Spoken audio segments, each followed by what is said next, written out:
Bombo Weather Update. Sa ating weather report, mga kabombo, napanatili ng bagyong Wilma ang lakas nito habang tinutungo ang Eastern Visayas. Uling natunto ng sentro ng bagyo sa layong 235 km silangan ng Borongan City sa Eastern Samar. Taglay ang lakas ng hangin na abot ng 45 km per hour at ang pagbugso na abot hanggang sa 55 km per hour. Sa kasalukuyan ay kumikilos ito pa kanluran, timog kanluran sa bilis na 15 km per hour. Taglay ng naturang bagyo ang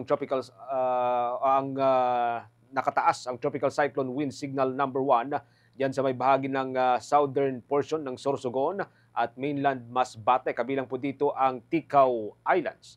Sa Visayas naman, nakataas ang tropical cyclone wind signal number 1 ang Northern Samar, Eastern Samar, Samar Province, Biliran, Leyte, Southern Leyte, Cebu, kabilang po dito ang Bantayan at Camotes Islands, maging ang probinsya ng Bohol, ang northern at central portion ng Negros Occidental, ang probinsya ng Siquijor at northern at central portion ng Negros Oriental.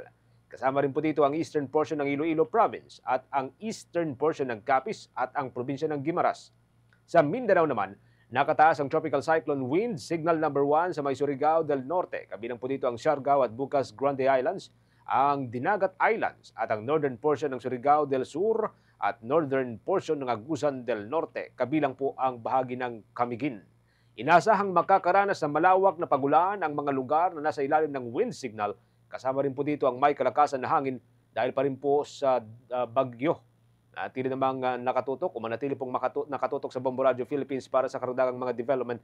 Dito pa rin sa ating binabantayan na sama ng panahon habang nagbabanta ang posibilidad po nitong paglandfall dyan sa may bahagi ng Visayas area.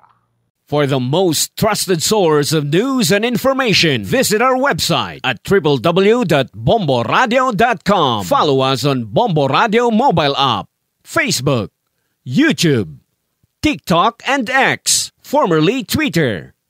Like, share, and stay connected. Anytime, anywhere.